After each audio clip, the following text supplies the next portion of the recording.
Hello అండి, నమస్తే. Welcome to my channel. ఎలా ఉన్నారు? అందరూ బాగున్నారా? ఆ వెంకటేశ్వర స్వామి వారి దయ వల్ల అందరం బాగుండాలని మనస్ఫూర్తిగా కోరుకుంటున్నాను.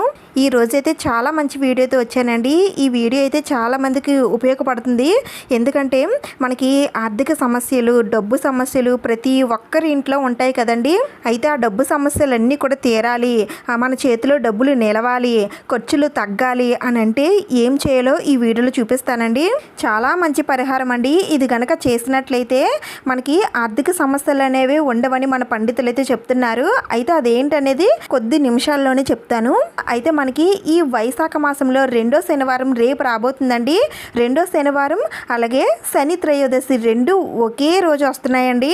అయితే ఈ రెండు కలగలిసిన రోజున ఆ స్వామివారిని ఏ విధంగా పూజించాలి, ఆ స్వామివారికి ఎంత ఇష్టమైన రావి ఆకు దీపం ఎలా పెట్టాలి, ఒకవేళ రావి ఆకులు దొరకకపోయినట్లయితే ఏం చేయాలి, అలాగే శనీశ్వరుడిని ఏ విధంగా పూజించాలి, అలాగే ఈ రోజున శనీశ్వరుడికి ఒక ప్రత్యేక దీపం అయితే పెట్టాలండి. ఈ దీపం పెడితే మనకున్న దోషాలన్నీ కూడా తొలగిపోతాయి.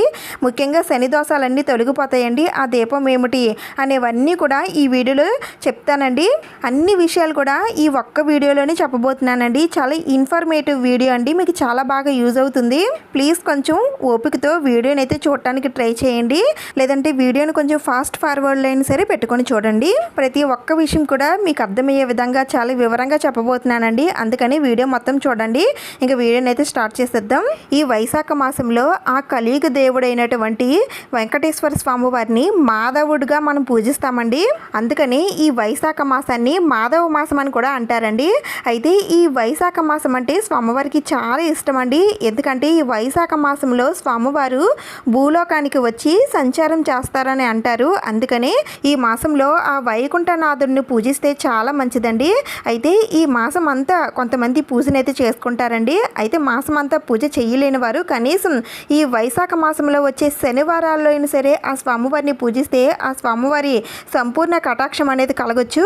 అయితే ఈ వైశాఖ మాసంలో ఆల్రెడీ మనకి మొదటి శనివారం అయితే అయిపోయిందండి. మొదటి శనివారం రోజున మామిడి పళ్ళు అయితే దేవుడికి పెట్టుకుంటారండి. అందుకని దాన్ని మామిడి పళ్ళు శనివారం అని కూడా అంటారు. ఎవరైతే మొదటి శనివారం మామిడి పళ్ళు పెట్టుకోవడం కుదరలేదో ఈ రెండో శనివారం అయితే పెట్టుకోండి. అయితే మామిడి పళ్ళు ఎలా పెట్టాలి, స్వామివారికి పూజ ఎలా చేయాలి అనేవన్నీ కూడా నేను వీడియో చేసి పెట్టానండి. ఒకవేళ ఎవరికైనా ఇంట్రెస్ట్ ఉంది ఆ వీడియో చూడాలని అనుకునేవారు డిస్క్రిప్షన్లో లింక్ ఉంటుంది, తప్పకుండా చూడండి. ఇంకా ఈ వైశాఖ మాసంలో రెండో శనివారం ఎప్పుడు వచ్చిందంటే 2025 మే 10వ తేదీన శనివారం రాబోతుందండి. ఈరోజు శని త్రయోదశి కూడా కలిసి వస్తుందండి. త్రయోదశి శనివారం పూట వస్తే దాన్ని శని త్రయోదశి అని అంటారు. అయితే ఈ త్రయోదశి తిథి ఎప్పటి నుంచి ప్రారంభమై ఎంతవరకు ఉంటుందనేది ఇప్పుడు తెలుసుకుందాం.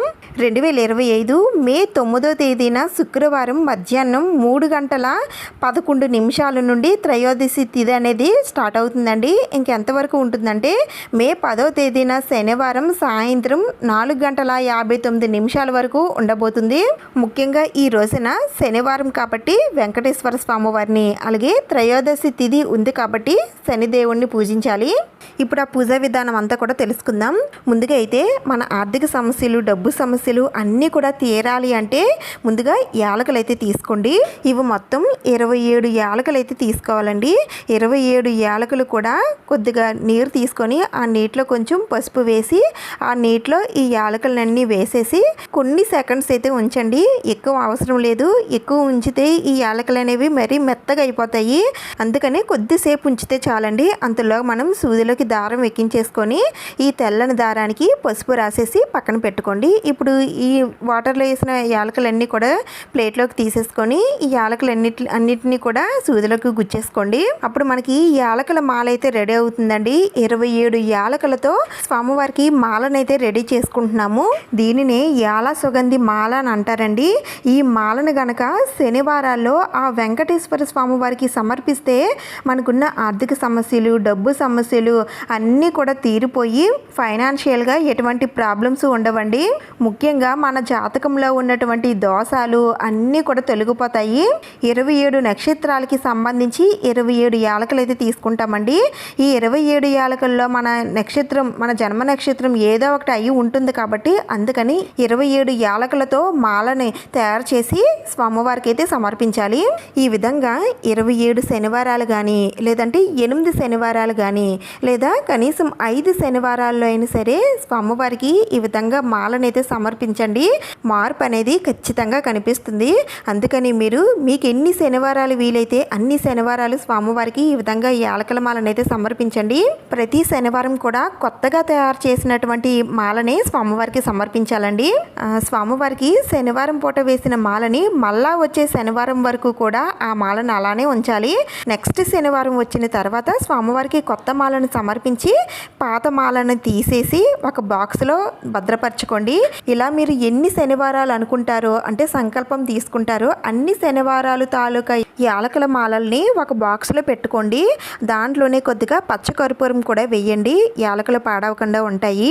ఇంకా లాస్ట్ వారం ఈ యాలకులన్నింటినీ కూడా ఏం చేయాలనేది మీకు సందేహం అయితే వస్తుంది కదా, అది కూడా చెప్తానండి.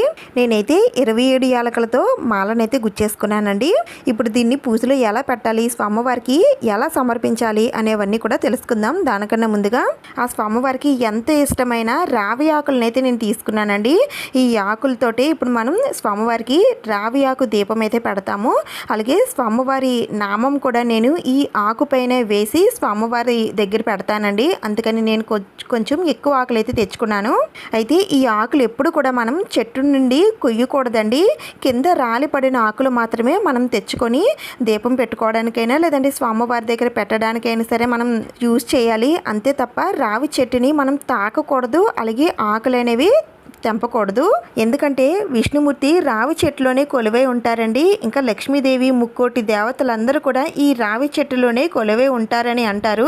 అందుకని రావి చెట్టును మనం ఎప్పుడు పడితే అప్పుడు తాకకూడదండి. అలాగే ఆకుల్ని కూడా తెంపకూడదు.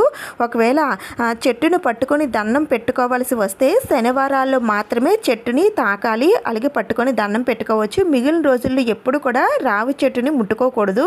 దేవాలయాల్లో రావి చెట్టు దగ్గర కిందని రాలిపడిన ఆకులు అయితే ఉంటాయండి.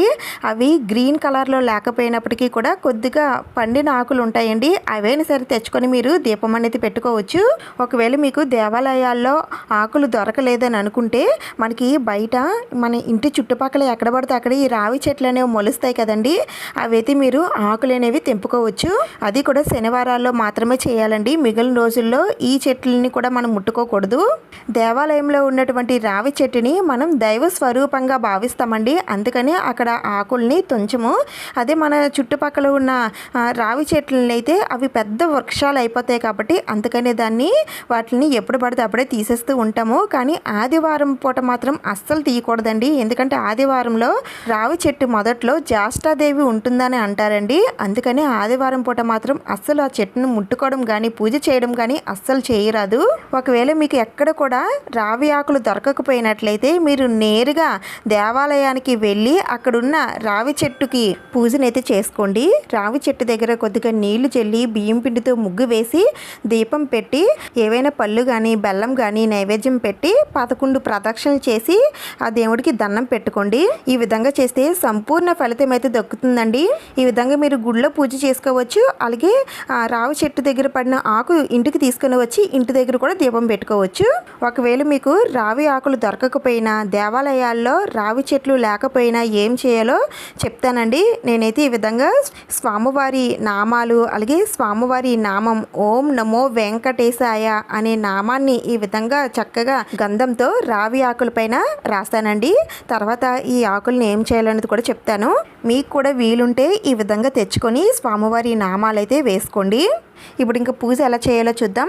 మనం ప్రతి శనివారం కూడా ఎలా చేసుకుంటామో అక్కడే ఆ ప్రదేశంలోనే చేసుకోవచ్చండి. అంటే మనం పూజా మందిరంలోని ఈ పూజను అంతటిని కూడా చేసుకోవచ్చు. ముందుగా పూజా మందిరంలో తెడగొడ్డ పెట్టేసి ఇలా చక్కగా ముగ్గులను అయితే వేసుకోండి. ఆ తర్వాత స్వామి అమ్మవారు ఉన్నటువంటి చిత్రపటం ఉంటుంది కదండి. ఆ చిత్రపటానికి చందనం కుంకుమలతో బొట్లు పెట్టి ఇలా రావి ఆకుపైన కొద్దిగా బియ్యం వేసి స్వామి అమ్మవార్లు ఉన్నటువంటి ఫోటోని అయితే పెట్టుకోండి.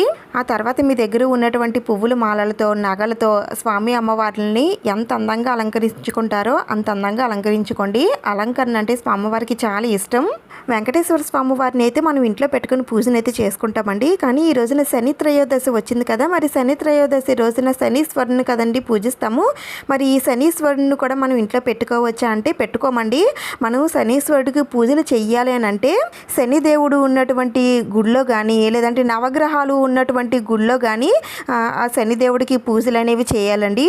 ఒకవేళ మేము గుడికి అది వెళ్ళలేమండి అని అనుకునేవారైతే ఈ శనివారం రోజున మీరు వెంకటేశ్వర స్వామి వారికి పూజ చేసినా సరే మీకు శని బాధలు అనేవి తగ్గుతాయండి.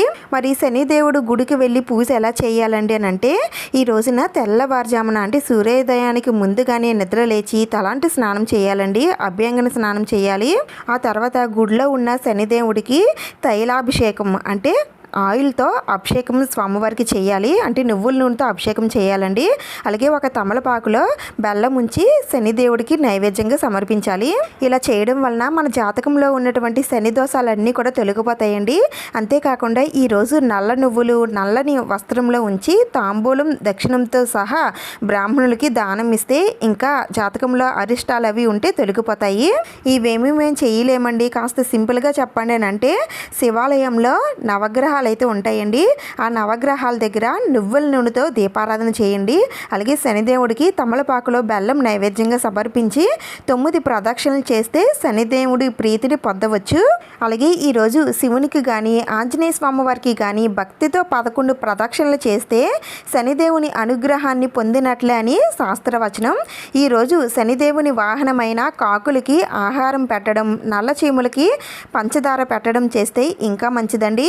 ఈ విధంగా చేస్తే మనకున్న శని దోషాలన్నీ కూడా తొలగిపోయి మనకి మంచి జీవితం అనేది ఆ శనిదేవుడు ప్రసాదిస్తాడండి. మనకి శని త్రయోదశలు అనేవి చాలా రేర్గా వస్తాయండి. అవి వచ్చినప్పుడు మాత్రం తప్పకుండా మనకున్న దోషాలన్నీ కూడా తొలగించుకోండి. ఒకవేళ మీరు గుడికి వెళ్ళి ఇవేమి మేము చేయలేమండి అని అనుకుంటే ఇంట్లో ఈ దీపం అయితే పెట్టుకోండి. ఈ దీపం వెంకటేశ్వర స్వామి వారికి చాలా ఇష్టం, అలాగే శనిదేవుడికి కూడా చాలా ఇష్టం. ఆ దీపం ఏమిటో ఇప్పుడు చెప్తాను. దానికోసం ఒక ఇత్తడి ప్లేట్ ఒకటి తీసుకోండి.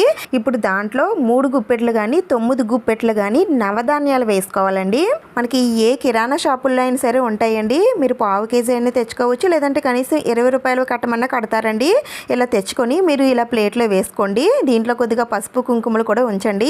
నవధాన్యాలు అంటే నవగ్రహాలకి సంబంధించింది కాబట్టి అందులో శనిదేవుడు కూడా ఒకడు కాబట్టి అందుకని ఈ విధంగా నవధాన్యాలు వేసి దీపం పెడితే మనకున్న దోషాలన్నీ కూడా తొలగిపోతాయండి. కనీసం ఈ దీపం ఒక్కటైనా సరే మీరు ఈరోజు పెట్టుకోండి. ఇలా నేరుగా మీరు ఈ ధాన్యం పైనే ప్రమిద పెట్టి దీపం పెట్టుకోవచ్చండి.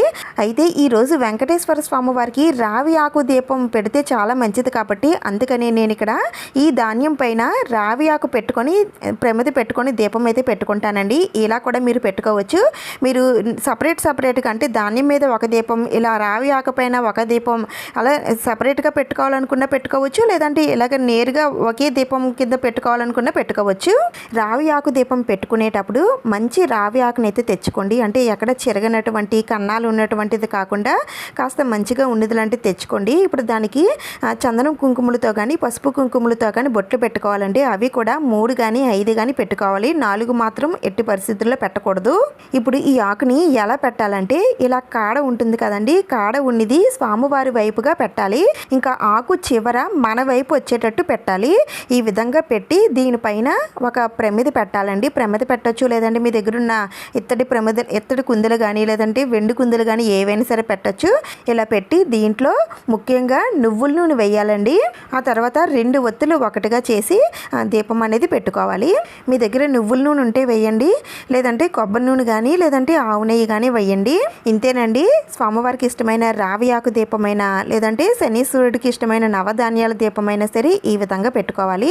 మీకు అర్థమైందని అనుకుంటున్నాను. మీకు ఏమైనా డౌట్స్ ఉంటే నన్ను కామెంట్స్లో అడగండి. నేను నాకు తెలిస్తే కనుక తప్పకుండా రిప్లై ఇస్తాను. ఇప్పుడు ఒక సందేహం అయితే మీకు రావచ్చు, మాకు ఎక్కడ దేవాలయాల్లో కానీ లేదంటే మాకు బయట కానీ రావి ఆకులు అనేవి ఎక్కడ దొరకలేదండి, మరి మేము ఏం చేయాలి? రావి ఆకు ప్లేస్లో తమలపాకులు పెట్టుకోవచ్చా, లేదంటే మేడు ఆకులు పెట్టుకోవచ్చా, మర్రి ఆకులు పెట్టుకోవచ్చా? ఇలాంటి సందేహాలన్నీ కూడా మీకు వస్తాయి. నన్ను ఆల్రెడీ ఇవన్నీ కూడా అడిగారండి, అందుకనే నేను మళ్ళీ చెప్తున్నాను. ఇవేమి కూడా రావి ఆకు ఆకు ప్లేస్లో పెట్టరండి. దాని ప్లేస్లో ఏం చేయాలంటే ఇలాంటి రావి ఆకు దీపాలు అయితే ఉంటాయండి, ఇత్తడిలో దొరుకుతాయి మనకి. ఇలాంటి రావి ఆకు దీపాలు మీరు తెచ్చుకొని ఇంట్లో చక్కగా దీపారాధన చేసుకున్నా సరే అదే ఫలితం దక్కుతుందండి. ఇలా తాబేలుపై ఉన్నటువంటి రావి ఆకు దీపాలు అయితే మనకి మీషోలో దొరుకుతున్నాయండి. నేను మీషోలోనే తీసుకున్నాను, చాలా రోజులు అవుతుంది. ప్రతి శనివారం కూడా ఈ దీపపు కుందుల్లో దీపారాధన చేస్తే చాలా చాలా మంచిదండి. ఈరోజు ఈ దీపాలతో పాటు పిండి దీపాలు కూడా మీరు పెట్టుకోవాలనుకుంటే పెట్టుకోండి. ఇంకా నేను తయారు చేసుకున్న యాలకుల మాలను కూడా ఈ విధంగా స్వామివారి ముందర పెట్టుకుంటున్నానండి. మరి స్వామివారికి వెయ్యాలన్నారు కదా అంటే అది కూడా వెయ్యాలండి. అయితే ఇలా నేరుగా వెయ్యకూడదు, దానికి ఒక ప్రాసెస్ ఉంది, అది కూడా చెప్తాను. ఈ విధంగా పూజకు కావాల్సిన సామాగ్రి అన్నీ కూడా నేను పెట్టేసుకున్నానండి. అలాగే స్వామి అమ్మవార్లకి సుగంధభరితమైన సువాసనలతో కూడినటువంటి పూజ అంటే ఇష్టం కాబట్టి అందుకని నేను ఇక్కడ జవ్వాది పౌడర్ అయితే వేస్తున్నానండి. అలాగే లిక్విడ్ ఉంటే నా దగ్గర అది కూడా నేను ఇలా క్లాత్ మీద రాస్తున్నాను. మీ దగ్గర జవ్వాది పౌడర్ కానీ పచ్చకర్పూరం కానీ ముద్ద కర్పూరం కానీ ఏ ఉంటే అవి పూజలు అక్కడక్కడ వేయండి. ఇలా అన్నీ పెట్టేసుకున్న తర్వాత ఇప్పుడైతే పూజనైతే ప్రారంభిద్దాం. ముందుగా ఏకహారతితో దీపారాధన చేయాలి. ముందుగా మీరు ఏ దీపపు కుందులు పెట్టుకున్నారో దాంట్లో దీపారాధన చేసుకోండి. ఆ తర్వాత వినాయకుడికి పూజనైతే చేసుకోవాలండి. తప్పకుండా వినాయకుడికి పూజ చేసుకున్న తర్వాత మాత్రమే వెంకటేశ్వర స్వామి వారికి పూజనైతే చేయాలి. ఇక్కడ నేను వినాయకుడిని పెట్టలేదండి, మీరైతే తప్పకుండా వినాయకుడిని పెట్టుకొని వినాయకుడికి దీపదోప నైవేద్యాలన్నీ కూడా సమర్పించిన తర్వాత మాత్రమే స్వామి అమ్మవారికి పూజనైతే చేసుకోండి. అయితే ఇలా వినాయకుడి పూజ అయిన తర్వాత మనం రావి ఆకు దీపం అలాగే నవధాన్యాల దీపాలు పెట్టుకున్నాం కదండి, ఆ దీపాలన్నీ కూడా వెలిగించేసుకోండి. ఇలా అన్ని దీపాలు వెలిగించేసుకున్న తర్వాత ఈ దీపాల దగ్గర కొద్దిగా పసుపు కుంకుమ అక్షింతలు వేసి ముందుగా ఆ దీపలక్ష్మికి దండం పెట్టుకోండి. మాకున్న దోషాలన్నీ కూడా తొలగిపోయేటట్టు చూడు తండ్రి అని మనసులో తలుచుకొని దేవుడికి దండం పెట్టుకోండి. ఆ తర్వాత కొద్దిగా పసుపు కుంకుమ అక్షింతలు పువ్వులు అన్నీ కూడా స్వామి అమ్మవార్ల పాదాల దగ్గర వేసి ధూపం చూపించి స్వామి అమ్మవార్లకి ఆహ్వానం పలుకుతూ దండం పెట్టుకోండి. ఆ తర్వాత యాలకుల మాల మనం స్వామివారి ముందర పెట్టుకున్నాం కదండి, ఇప్పుడు ఆ యాలకుల మాల పైన కొద్దిగా పసుపు కుంకుమ అక్షింతలు వేస్తూ ఓం నమో నారాయణాయ లేదా ఓం మాధవాయ నమః అని అనుకుంటూ అక్షింతలతో 11 సార్లు జపిస్తూ పూజనైతే చేసుకోండి. తర్వాత ఒకసారి ఆ యాలకుల మాలకి దండం పెట్టుకొని ఇప్పుడు ఆ యాలకుల మాల తీసి కళ్ళకద్దుకొని స్వామి అమ్మవార్లకి ఇద్దరికి వేయాలండి. స్వామి అమ్మవార్ల విగ్రహాలు ఉంటే విగ్రహాలకి వేయండి, విగ్రహాలు లేవు అనుకుంటే చిత్రపటానికి అంటే ఫోటోకి అయినా సరే వేయొచ్చండి. ఇప్పుడు స్వామి అమ్మవార్లకి దండం పెట్టుకొని ఇలా మీకు యాల సుగంధి మాల సమర్పిస్తున్నాను తండ్రి, ఇన్ని వారాలు అంటే మీరు ఎన్ని వారాలు అనుకుంటారో అన్ని వారాలు ఈ యాలకుల మాల మీకు సమర్పిస్తాను తండ్రి అని చెప్పుకొని మాకున్న కష్టాలన్నీ తీరాలి తండ్రి, అలాగే మాకున్న అప్పులన్నీ తీరి రుణ బాధలు తగ్గి మాకున్న దోషాలన్నీ కూడా తొలగిపోయి మేము ఆర్థికంగా బలపడేటట్టు చెయ్యి తండ్రి అని ఆ స్వామివారికి భక్తితో మొరపెట్టుకోండి. మనం చెప్పింది ఏదైనా సరే ఆ స్వామివారు వింటారండి. మన కోరిక ధర్మబద్ధమే అయితే తప్పకుండా ఆ స్వామివారు నెరవేర్చుతారు, నమ్మకంతో చేయండి. ఇలా మాల సమర్పించిన తర్వాత ఇప్పుడు స్వామి అమ్మవార్ల అష్టోత్తరాలు కానీ సహస్రనామాలు కానీ స్వామివారి గోవింద నామాలు కానీ లక్ష్మీదేవి అష్టకం కానీ ఇలా మీకు ఏ వస్తే అవన్నీ కూడా చదువుకుంటూ స్వామి అమ్మవార్లకి మీ దగ్గరున్న పువ్వులతో కానీ తులసి దళాలతో కానీ పారిజాత పువ్వులతో కానీ లేదంటే గన్నేరు పువ్వులతో కానీ లేదా పసుపు పువ్వులతో కానీ చామంతి పువ్వులతో కానీ ఇలా మీ దగ్గర ఏ ఉంటే వాటితో చక్కగా ఆ స్వామి అమ్మవార్లని పూజించండి. ఇవేమీ లేకపోతే మీ దగ్గర వెండి పువ్వులు కానీ లేదంటే గోల్డ్ పువ్వులు కానీ ఉంటే వాటితో అయినా సరే పూజ చేసుకోవచ్చండి. మాకు ఇవేమీ రావండి, మేము ఇన్ని చదవలేము, మాకంత టైం లేదు అని అనుకుంటే ఓం నమో భగవతే వాసుదేవాయ నమః లేదంటే ఓం నమో వెంకటేశాయ నమః అని అనుకుంటూ మీరు ముందు రావి ఆకులపైన స్వామివారి మంత్రం లేదా నామం రాశారు కదండి, అవి ఒక్కొక్క ఆకు స్వామి అమ్మవారికి చూపిస్తూ సమర్పించండి. అలాగే నేను ఇక్కడ రావి ఆకు పైన అమ్మవారికి ఎంత ఇష్టమైన కమలం పువ్వు కూడా వేశానండి. ఈ విధంగా వేస్తే అమ్మవారు చాలా సంతోషిస్తారండి. ఇలా అన్ని ఆకులు కూడా స్వామివారికి సమర్పించిన తర్వాత ఇప్పుడు ఈ ఆకులన్నిటిపైన కూడా కొద్దిగా పసుపు కుంకుమ అక్షింతలు వేయండి. ఆ తర్వాత స్వామి అమ్మవార్లకి అక్షింతలతో పూజనైతే చేసుకోండి. వైశాఖ మాసంలో దాన ధర్మాలు చేస్తే చాలా చాలా మంచిదండి. మీ శక్తి కొలది దానం అయితే చేయండి. అయితే కనీసం ఈ ఎండాకాలంలో దాహంతో ఉన్నవారికి మంచినీళ్ళు ఇచ్చినా సరే ఎంతో మంచి ఫలితం అయితే పొందుతారండి. అందుకని ఈ ఎండాకాలంలో మనకి చలివేంద్రాలు లాంటివి ఏర్పాటు చేస్తారు. మనుషులకే కాదండి, పక్షులకి పెట్టినా సరే చాలా మంచి ఫలితం అయితే పొందుతారు. పక్షులకైనా సరే మేడపైన ఒక గిన్నెతో మంచినీళ్ళు అయితే పెట్టండి. అలాగే ఆకలితో ఉన్న వారికి అన్నం పెట్టడం, లేదంటే వారికి చెప్పులు కొనివ్వడం, గొడుగు కొనివ్వడం, లేదంటే మామిడి పళ్ళు ఇవ్వడం. ఈరోజు శని త్రయోదశి కాబట్టి బ్రాహ్మణులకి నువ్వులు దానం చేస్తే చాలా చాలా మంచిదండి. ఇలా మీ శక్తి కొలది ఏ దానమైనా సరే చేయొచ్చండి. ఈ శనివారం రోజున స్వామివారికి పూజ మీరు ఉదయాన్నే తెల్లవారుజామునే చేసుకోగలిగితే చేసుకోండి, లేదంటే ఉదయం 10 గంటల లోపైనా సరే స్వామివారికి పూజనైతే చేసుకోవచ్చు. ఉదయం మాకు కుదరలేదండి, సాయంత్రం చేసుకోవచ్చా అంటే తప్పకుండా చేసుకోవచ్చండి. ఇలా అన్ని మంత్రాలు కూడా చదువుకున్న తర్వాత ఇప్పుడు అగరబత్తులతో ధూపం ఇవ్వండి. ఆ తర్వాత స్వామి అమ్మవార్లకి నైవేద్యం నివేదన చేయాలి. ఈరోజు శనివారం కాబట్టి మీరు ఏదైనా ప్రసాదం తెలిస్తే చేయండి, లేదంటే పాలు పళ్ళు లాంటివి ఏమైనా సరే పెట్టచ్చండి. నేను ఇక్కడ పులిహోర పెడుతున్నానండి. పులిహోర, లేదంటే పరమాన్నం, లేదా చక్కెర పొంగలి, కట్టు పొంగలి, ఇలా ఏవైనా సరే స్వామివారికి పెట్టచ్చండి. అలాగే మనకి ఈ సీజన్లో ఎక్కువగా మామిడి పళ్ళు దొరుకుతాయి కాబట్టి నేను ఈ వారం కూడా స్వామివారికి మామిడి పళ్ళని సమర్పిస్తున్నాను. ఆ తర్వాత స్వామి అమ్మవార్లకి తాంబూలం ఇవ్వండి. ఇంక నెక్స్ట్ ధూపం చూపించి కొబ్బరికాయ ఉంటే కొబ్బరికాయ కొట్టండి, లేదంటే హారతిని ఇచ్చి వచ్చండి. అయితే ఈ రోజున స్వామివారికి ముత్యాల హారతిని ఇస్తున్నానండి. ఇలా మీ దగ్గర ముత్యాలు ఉంటే ముత్యాలు ఈ విధంగా వేసి మధ్యలో పచ్చకర్పూరం కానీ ముద్ద కర్పూరం కానీ పెట్టి హారతిని ఇవ్వండి.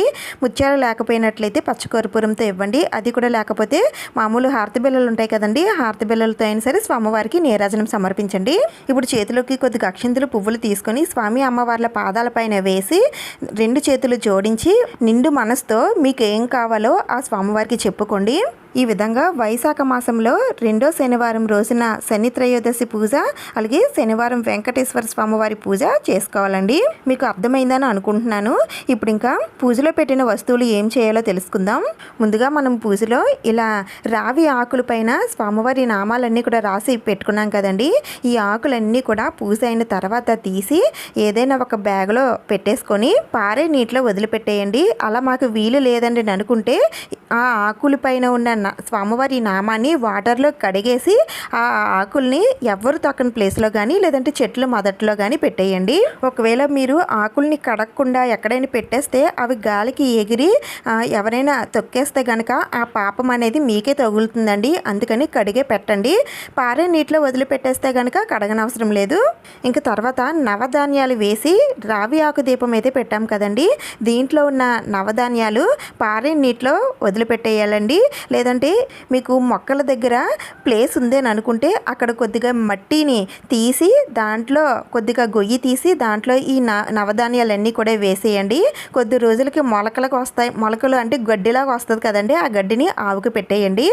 అవన్నీ మేము చేయలేమండి అని అనుకుంటే వీటిని కూడా ఎవరు తొక్కని ప్లేస్లో వేసేయండి. ఆ తర్వాత స్వామివారికి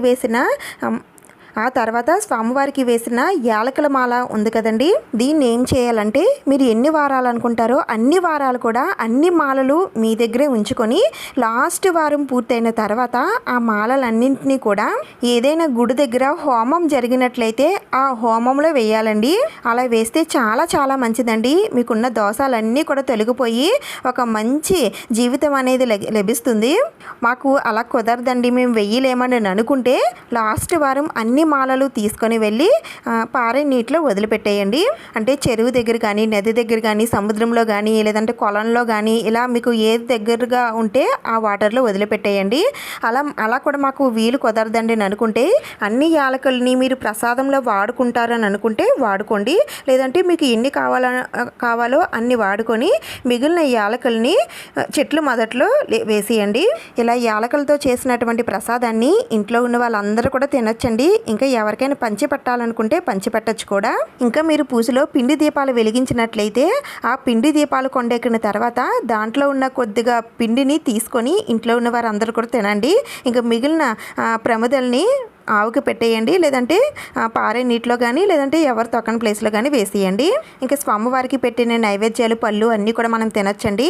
అలాగే స్వామివారికి ఇలా రావి ఆకు పైన దీపం పెట్టాం కదండి, రావి ఆకు కూడా పారే నీటిలో కానీ లేదంటే చెట్ల మొదట్లో కానీ పెట్టేయండి. దానిపైన ప్రమిద ఉంది కదండి, ఆ ప్రమిదను వాష్ చేసుకుని పెట్టుకుంటే నెక్స్ట్ పూజకు మళ్ళీ వాడుకోవచ్చండి. ఈ విధంగా వైశాఖ మాసం 2వ శనివారం రోజున ఆ శ్రీనివాసుడికి లక్ష్మీదేవికి పూజనైతే చేసుకోవాలండి. అన్ని విషయాలు కూడా చాలా డీటెయిల్డ్గా చెప్పానండి. ఇంకా మీకు ఏమైనా డౌట్స్ ఉన్నాయని అనుకుంటే నన్ను కింద కామెంట్స్లో అడగండి. వీడియో పూర్తిగా చూసిన వారు నాకు కామెంట్స్లో తెలియజేయండి, నేను కూడా తెలుసుకుంటాను. ఇంకా ఈ వీడియో మీకు నచ్చింది, యూజ్ అయిందని అనిపిస్తే ప్లీజ్ తప్పకుండా లైక్ చేయండి, షేర్ చేయండి, సబ్స్క్రైబ్ చేసుకోండి. ఇంకొక మంచి వీడియోతో మళ్ళీ కలుద్దాం. Thank you for watching.